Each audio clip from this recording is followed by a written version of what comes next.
What's going on YouTube? Modeling that back at you for part 1 of the Hasegawa F-14 build.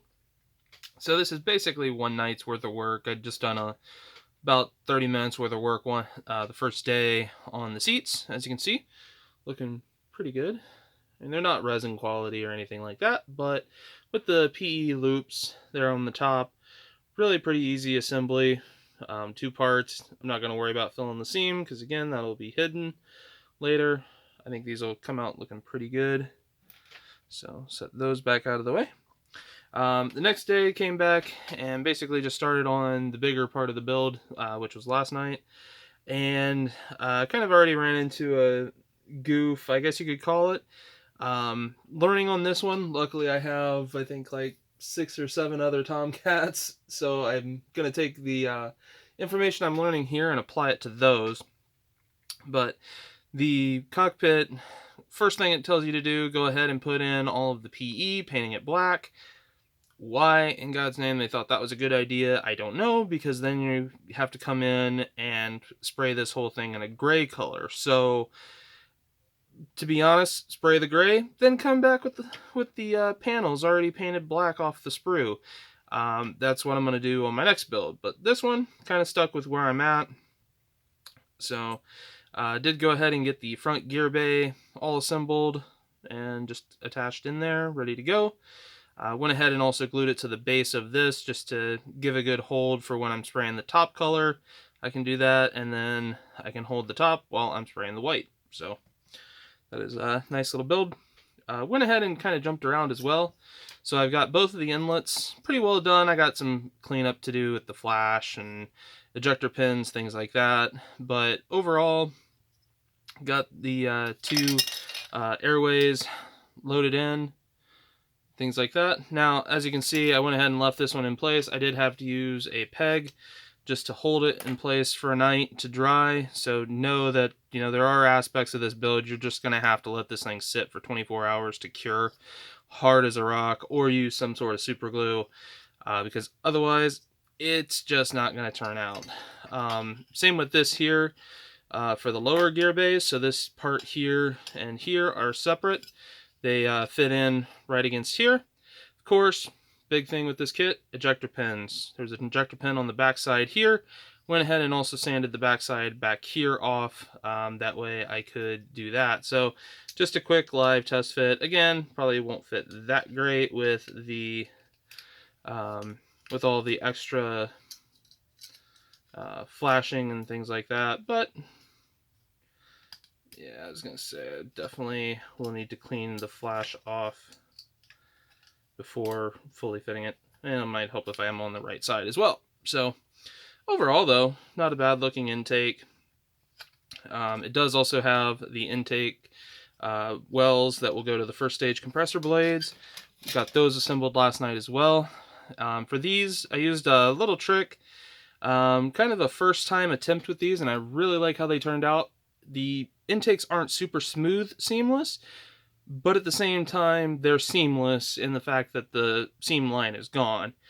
So what I did was I used the white Plastruct Bond, or Bondine, whatever you want to call it, with a micro brush applicator.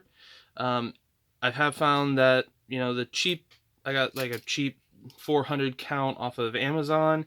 The problem is the Plastruct will attack the adhesive that holds the tips on, or just the tips aren't secured correctly and they come off. So I'm using those for super glue, which actually works really well.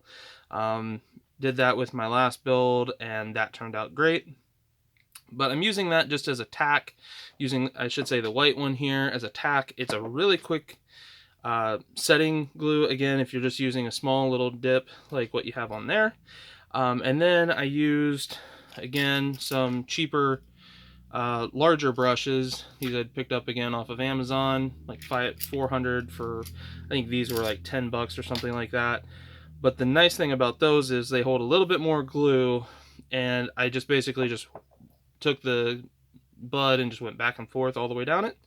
That really filled in the seam lines, and probably won't come through that clear. See if I can get it to lock in. Turning it around. it into here.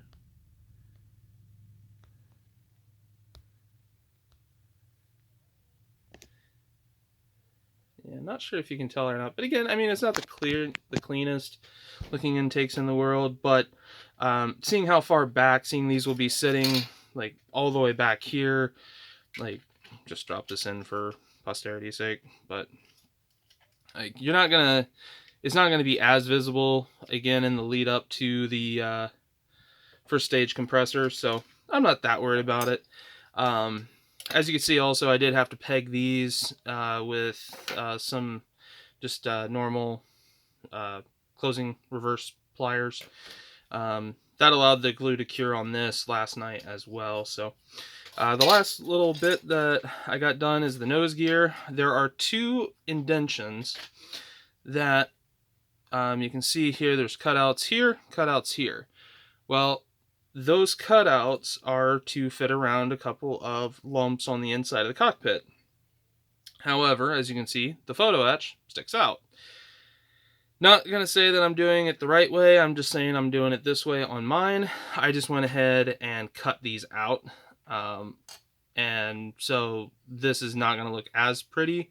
But once you get this into place, it really hides it pretty well. Well enough for me to not worry about it. So, and again, once you get the other half clamshelled on, see if I can do this live without completely knocking everything loose. Again, you're not going to ever notice that that existed, didn't exist. Even the little seam line between the instrument panel and the other, it's not anywhere near visible enough to worry about. There we go, get that finally lined up. But still, again, not going to really do much of anything. So overall, enjoying the build. Kind of first day back. Doing this, I am going to probably need to pick up some more of this because I'm running pretty low on that. I'm not sure if that evaporated out or I might have spilled some at some point. But yeah, the big thing I can say that I've learned over the last couple of builds, this stuff, again, not using the original brush that it comes with, but using just a micro brush like this, it is one of the best glues. It actually has replaced the Quickset for me. I used to use Quickset a lot because, again, 30 seconds, a minute later, pieces are glued together pretty solid. This stuff, like these two together, would hold a pretty decent amount of force and stress after 10 seconds. So hopefully that helps somebody out there.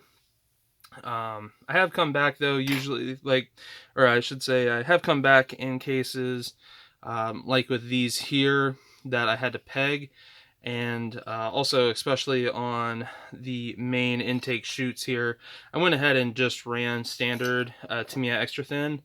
This stuff works well, but the one thing I have found is it doesn't penetrate into the plastic very much, where the original TET really will sink in and get a lot firmer bite. So again, just a new technique I found, wanted to share with the world. So hopefully you guys like this series. Definitely looking forward to the holidays and stuff like that. Gonna try to get at least 1 or 2 parts out a week just as I'm going through the builds. Looking through the instructions, I'm not gonna follow them verbatim. I'm gonna kind of hop around and do what I need, kind of build it as I see fit. So hopefully you guys are enjoying this, and I will catch you later.